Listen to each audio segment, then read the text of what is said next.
সফল মনে করে বসে আছে। সে কি মনে করে বসে আছে? যে আমি সফল। 1 লক্ষ ভিউ হয় টিকটকার, তার ফেসবুকে, লাইকিতে, টিকটকে সে একটা ভিডিও দিলে 1 লক্ষ ভিউ হয়। ওই জাক্কা চুলের ছেলেটা সেও নিজেকে সফল মনে করে বসে আছে। এলাকার মধ্যে সিগারেট খায় ঘুরে, যা মন চায় ভিডিও করে, মানুষ একটু দেখে, ফেসবুক থেকে তার কিছু টাকা ইনকাম হয়। সে এমন সফল, মুরব্বীদের কথাও শুনে না, কারো কোনো কথা শুনবার টাইম নাই। এমনকি সাধারণ যে ছেলেটা আছে, ছাত্রটা আছে, স্কুলে যায়, পড়াশোনা করে, বাবা মার কথা শুনে, সেটাও হতাশায় নিমজ্জিত হয়। হায় রে, আমার আইডিতে লাইক পড়ে না 100, হের আইডিতে দেখা যায় 1 লক্ষ ফলোয়ার। এখন যে গাঞ্জা খায়, সিগারেট খায়, চুল রাখে, বেয়াদবি করে, সে হয়ে গেছে গা ওই ভদ্র ছেলের আইডল। ওই ভদ্র ছেলে নিজের মনে করতেছে আমি মূল্যহীন, আমি ব্যর্থ জীবন যাপন করি। তার অনেক ফলোয়ার, তার অনেক ফ্যান, সে অনেক সফল, সে টাকা ইনকাম করতে পারে। এমন অনেক ছেলে আছে, লেখাপড়া করেছে, শিক্ষিত হয়েছে, কিন্তু চাকরি পাচ্ছে না। দিন শেষে এমন যারা আছে উগ্র, বদমেজাজি, কিন্তু বাজে ভিডিও করে, সিগারেট খেয়ে এলাকায় নেতামি করে, ওদেরকে দেইকা এই ভদ্র ছেলেটাও হতাশায় নিমজ্জিত হয়। হায় হায় রে, আমার চাইতে মনে হয় সে ভালো অবস্থানে। অথচ ওই জাকরা চুলের, সিগারেট খাওয়া, এলাকার মুরব্বীদের কথা না শোনা ছেলেটা, সে কি সফল? সফল। এলাকার মধ্যে বিরাট বড় মাতবর, মানুষ তারে দরবারে ডাকে, হেরে দরবারে না ডাকলে দরবার হয় না, কিন্তু মদ খায়, নেশা করে। এই লোক কি সফল?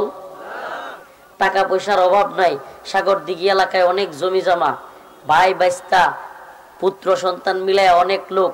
সে ডাক দিলেই সাগরদিঘিতে 50-60 জন, 100 জন লোক আইসা লাঠি নিয়ে হাজির হয়। সে কি সফল? এই যে আজকের আলোচনার বিষয় এটা, এই দুনিয়াবি হাইসিয়তে লক্ষ টাকার চাকরি, কোটি টাকার বাড়ি গাড়ি থাকলে, কিংবা বিজনেস থাকলে নিজেকে মানুষ সফল মনে করে। অথচ আল্লাহ রাব্বুল আলামিন বলেন, ফামান যুহজিহা আনিন নার ওয়া উদখিলাল জান্নাতা ফাকাদ ফাজ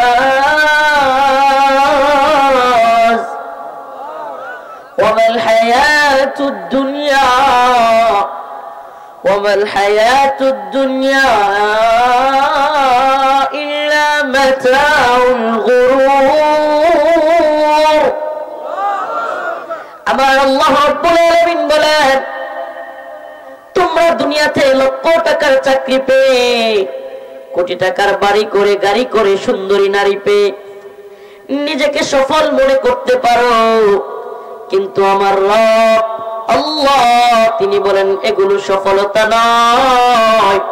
মুমিনের প্রকৃত সফলতা হলো ফামান যুহজিহা আনিন নার, যে ব্যক্তি নিজেকে জাহান্নামের আগুন থেকে মুক্তি প্রাপ্ত করলো, জাহান্নামের আগুন থেকে মুক্তি পেল, উদখিলাল জান্নাতা ফাকাদ ফাজ,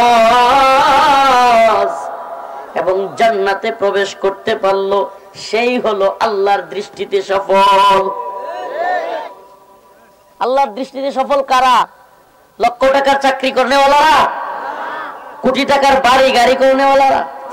হ্যাঁ, আপনাদের এই টাঙ্গাইলের একজন মন্ত্রী আজকে দীর্ঘ 15-16 বছর যাবৎ কারাগারে, আমার পাশের রুমে ছিল, পাশাপাশি থাকতাম, ভদ্রলোক, ভালো লাগছে আমার। আব্দুল সালাম পিন্টু, গোপালপুর বোয়াপুরের এমপি এবং সাবেক শিক্ষামন্ত্রী বিএনপির আমলের, আজকে কত বছর যাবৎ মন্ত্রী, আজকে কোথায় উনি? উনারটা বাদ দেন, নতুন করে যেগুলো মন্ত্রী ছিল, খুব মাতবরি করছিল, লাফালাফি ফালাফালি করছিল, এগুলো আজকে কোথায়? তাইলে মুমিনের সফলতার পথ এই দুনিয়ায় টাকা পয়সা, বাড়ি গাড়ি কিংবা নেতৃত্ব হাসিল করা নয়। মুমিনের সফলতার পথ হলো আল্লাহর জাহান্নাম থেকে রক্ষা পাওয়া এবং জান্নাতে প্রবেশ করতে পারা। সুবহানাল্লাহ।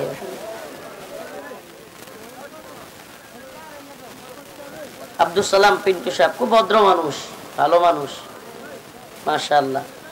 একসাথে ছিলাম, আঙ্কেল ডাকতাম, বলতাম, মাঝে মাঝে হতাশ হয়ে যেত। ছোট্ট ছোট্ট নাতিগুলোরে রাইখা দীর্ঘ 15-16 বছর কারাগারে থাকা কষ্টের। মেয়েদেরকে বিয়ে দিছে ভিতরে থাকা অবস্থায়, এখন নাতি হয়ে গেছে, নাতিগুলোর পাশে আসতে পারতেছে না। ভয়ঙ্কর এক মামলা দিয়ে দিছে বেচারারে, নিরপরাধ মানুষ, মামলা দিছে 21 আগস্ট গ্রেনেড হামলা, অথচ এই বেচারা এগুলোর কিচ্ছু জানে না, ফাঁসির রায় দিয়ে দিছে বেচারারে আজকে 16 বছর ভিতরে। আমি বলতাম, আঙ্কেল হতাশ হইেন না, এমন দিন আসবে আপনি আমি কল্পনাও করতে পারবো না। আল্লাহ পাক হাসিনারে এমন ধরা দিবে, কই থেকে ধরা আসবে আপনি আমি বলতেও পারবো না। এগুলো কখনো আঙ্কেল যদি মুক্তি পায়, আল্লাহ পাক তার মুক্তিকে ত্বরান্বিত করুক, বলে না আমি। তাইলে আয়সা বলবে, আমি তারে বলতাম যে দেখেন, চা খাইতে খাইতে ভিতরে বলতাম, গল্প করতাম যে দেখেন এমন দিন আসবে, আল্লাহ পাক কারে দিয়েছে ধরবে, আপনারা মনে করতেছে, আমরা মনে করতেছি অমুক দল তমুক দল, দেখবেন কই থেকে যে আল্লাহ কেমনে ধরছে। সুবহানাল্লাহ। আল্লাহ পাক নমরুদ, ফেরাউন এদেরকে মশা মাছি দিয়ে সাইজ করলো, আর হাসিনারে সাইজ করলো ছোট ছোট ছাত্র দিয়ে। তো আল্লাহ পাক জালেমদেরকে ধরে। ফালা তাহসাবান্নাল্লাহা গাফিলান আম্মা ইয়ামালুয যালিমুন।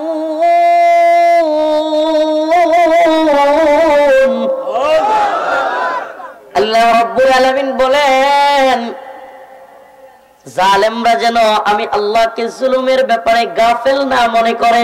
সুবহানাল্লাহ। জালেমরা যে জুলুম করে এই ব্যাপারে আল্লাহ কি গাফেল? কিছু দেখে না আল্লাহ, নাকি সব দেখে? ইন্নামা ইউআখিরুহুম লিয়াউমিন তাশখাসু ফীহিল আবসার। আল্লাহ বলেন, আমি নির্দিষ্ট একটা সময় পর্যন্ত অপেক্ষা করি। মুহতিঈনা মুকনিঈ রুসিহিম লা ইয়ারতাদ্দু ইলাইহিম তারফুহুম ওয়া আফইদাতুহুম হাওয়া।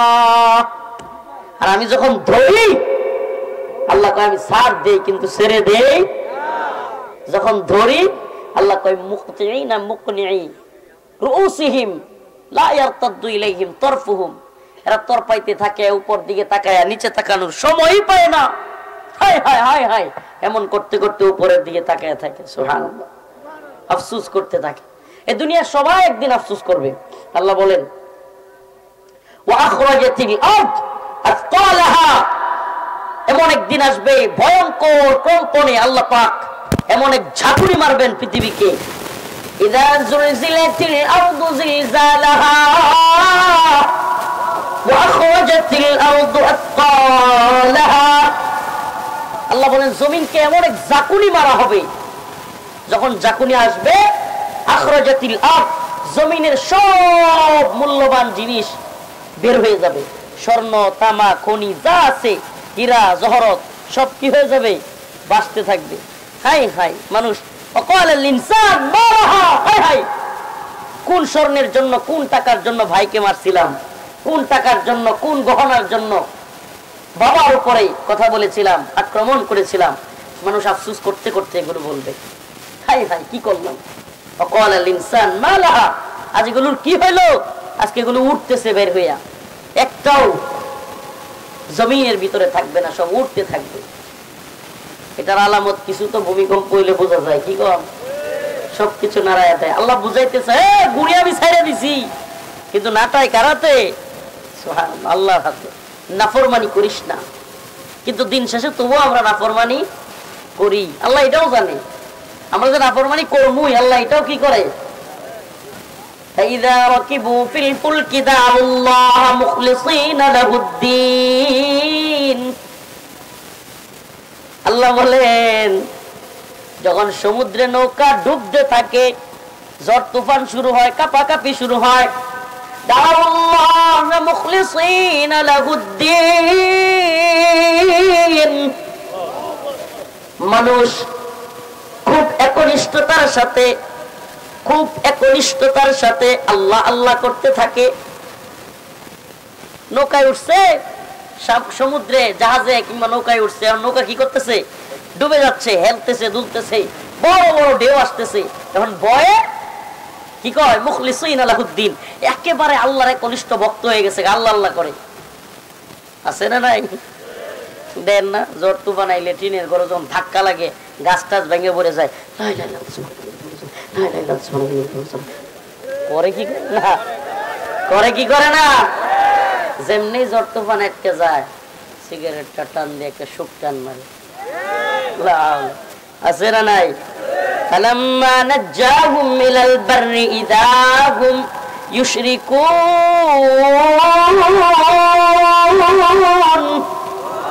আল্লাহ বলেন আমি জানি তোরা যে যখনই আমি তোদের থেকে বিপদ উদ্ধার করে দেই, তোরা আবার নাফরমানি শুরু করে দিস। তাহলে আমরা আল্লাহ পাকের নাফরমানি করব নাকি আল্লাহর হুকুম পালন করব? আল্লাহর নাফরমানি করব নাকি আল্লাহর হুকুম পালন করব? সফলতা কোন পথে? আসুন এবার সেই আলোচনায়। আল্লাহ পাক মুমিনদের সফলতার রাস্তা বলে দিচ্ছেন। ও মুমিনরা, তোমরা সফল হতে চাও? এমন কিছু মুমিন যারা সফল, তাদের আমি চারিত্রিক বর্ণনা করতেছি। قد أفلح المؤمنون الذين هم في صلاتهم خاشعون। আল্লাহ পাক বলেন মুমিনের প্রথম সিফাত হলো মুমিন খুশু খুজুর সাথে বিনয়ের সাথে নামাজ আদায় করে। কি করে? বিনয়ের সাথে, খুশু খুজুর সাথে। রাইসুল মুফাসসিরিন আব্দুল্লাহ ইবনে আব্বাস রাদিয়াল্লাহু আনহু বলেন খুশু খুজুর সাথে নামাজ হলো একাগ্র চিত্তে একমাত্র আল্লাহকেই রাজি খুশি করবার জন্য, পৃথিবীতে আর কারোর জন্য নয়। ওই ব্যক্তি যেন এক আল্লাহর জন্য একাগ্র চিত্তে জানলার পাশে দাঁড়াইয়া মুরব্বী চাচা জানলার এদিক সেদিক তাকায়, গরুটা যে চড়াই আইছে ওইটা দেখে, ওই নামাজ না। একাগ্র চিত্তে আল্লাহর জন্য একমাত্র আল্লাহকে সিজদা দেয়। কুল ইন্না সালাতি ওয়া নুসুকি ওয়া মাহইয়ায়া ওয়া মামাতি লিল্লাহি রাব্বিল আলামিন।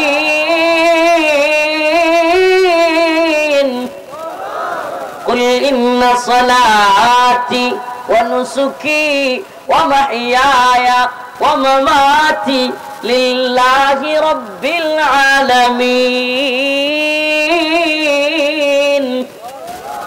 আমার নামাজ, আমার কুরবানি, আমার হায়াত, আমার মৃত্যু সবকিছু কার জন্য?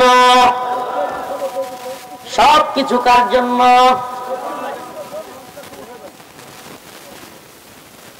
কথা করার সময় কমায় নাই না? লড়ালড়ি করলে মন আরো ভাঙবো। টিকটাক মেরে থাকেন, কিসকায় থাকেন, নড়াচড়ার দরকার নাই। আলোচনার মাঝখানে ওটা স্টেজ ভেঙে যাবো, এটাই বসে এটাই, এটা দরকার নাই। চুপচাপ বসে থাকে। সবকিছু কার জন্য? আল্লাহর জন্য হইতে হবে ভাই। নামাজ কার জন্য? এখন যদি এলাকায় একটা, আল্লাহ মাফ করুক, অনেক সুন্দরী একটা মেয়ে আছে, যুবকরা অনেকে এই মেয়েরে পছন্দ করে, যদি খালি কম যায় যে 5 ওয়াক্ত নামাজ পড়বো এই মেয়েরে বিয়ে দেওয়া হইব, একটারও বাকি পাওয়া যেত না, সবগুলো মসজিদে। আবার ঠিক কয় বেলজ্জার দল, লজ্জা শরম নাই। কিন্তু আল্লাহর জন্য নামাজ পড়তে হবে, লোক দেখানোর জন্য না। কোন এক সালাফ বলেছিলেন, যদি সুপাত্র মেয়ের জন্য ভালো পাত্র খুঁজতে চাও, এই শীতের দিনে ফজরের নামাজের কাতারে যাও। সুবহানাল্লাহ। যদি ভালো পাত্র খুঁজতে চাও তোমার মেয়ের জন্য, তাহলে এই শীতের দিনের ফজরের সালাতে যায় দেখো কোন ছেলেটা নিয়মিত 5 ওয়াক্ত নামাজ পড়ে। মনে রাখবা, যে যুবক এই যৌবন বয়সে তার রবের হুকুম, তার রবের কথাগুলো পালন করে, সেই ছেলে কখনো ধোঁকাবাজ হবে না। এই ছেলেটা সবকিছুর জায়েজে তার রবের হক আদায় করে, সেই তোমার মেয়ের হক আদায় করবে। সুবহানাল্লাহ। অনেকে আমাদের কাছে বিচার দেয়, হুজুর ছেলেটা কথা শুনে না, মেয়েটা কথা শুনে না, হুজুর ঘরের বউ আমার কথা শুনে না। আমরা তাদেরকে বলি, তুমি তোমার মালিকের কথা শোনো না, তোমার অধীনস্থরাও তোমার কথা শুনে না।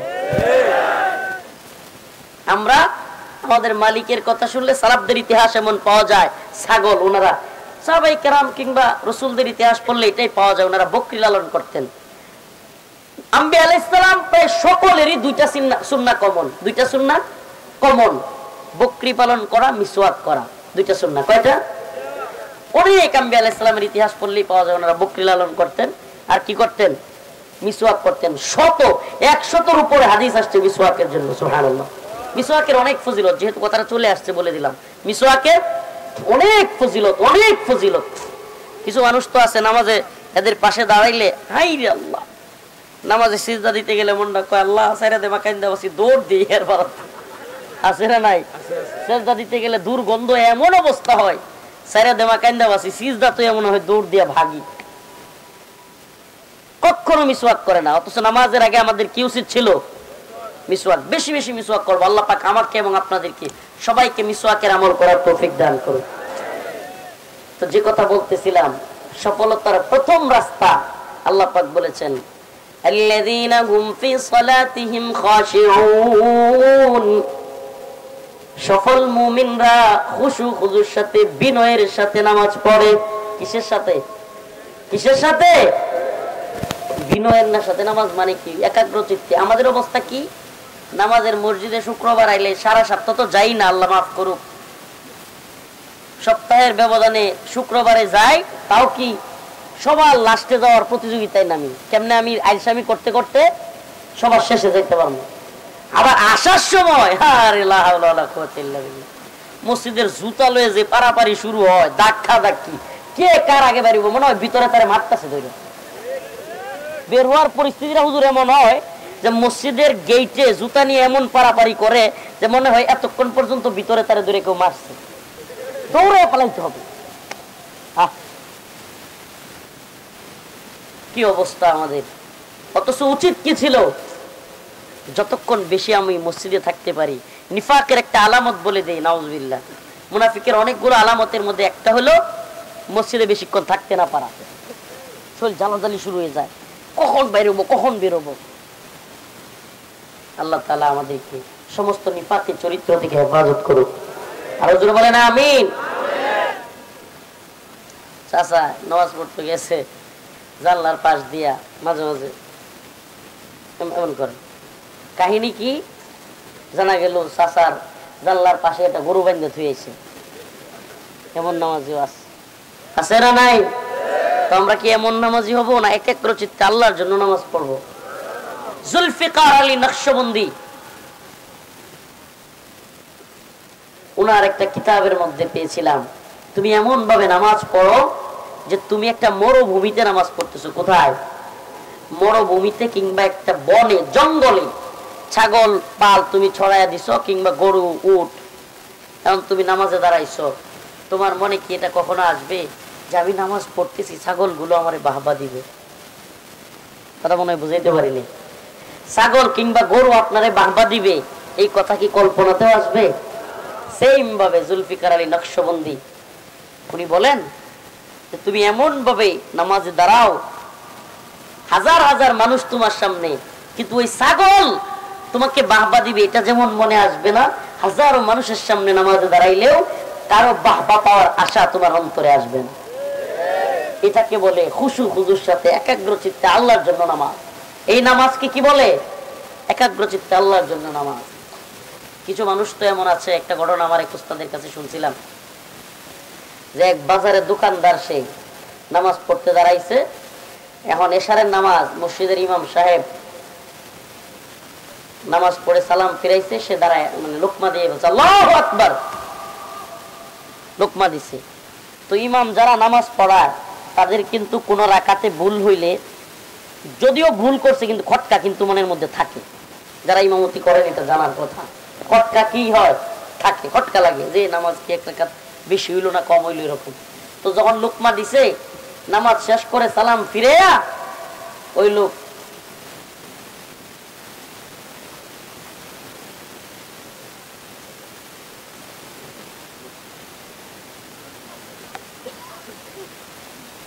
কি কয়? হ্যাঁ,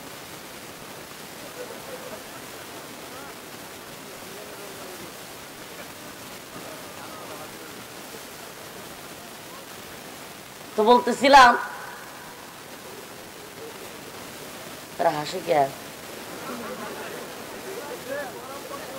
এই ব্যাককেল 3 বার হাসে, কয়বার? ব্যাককেল কয়বার হাসে? একবার না বুঝা, আবার যখন বুঝে, মানে হ্যাঁ তো না বুঝা প্রথমে হাসছে, আবার যখন বুঝে আসে তখন আরো ভালো করে আসে। এরপরে আবার 3 নাম্বারে আসে, এটা যখন আবার মনে হয় যে আমি বুঝছে না বুঝছে আসছিলাম, এই দলের নাকি হুজুর এনে কথা বলতেছে, আসতেছে, বাহ নিজেদেরকে কি কি পরিচয় দিতেছেন। উনি আমার উস্তাদ, আজকে ওনার জন্য প্রোগ্রাম পাইছেন, উস্তাদের জন্য এখানে আসা, উস্তাদের কথা রাখতে গিয়া হুজুর একটা কথা বলতেছেন, আপনাদের মঙ্গলের জন্যই বলছেন। আল্লাহ পাক আমাদের বুঝার তৌফিক দান করুক। আরো জোরে বলেন আমিন। রাত্র গভীর হয়ে গেছে, কথাগুলো মনোযোগ দিয়ে শুনেন। তো আমরা নামাজ পড়বো কার জন্য? একাগ্র চিত্তে আল্লাহর জন্য। এরপরে মুমিনের 2 নাম্বার সিফাত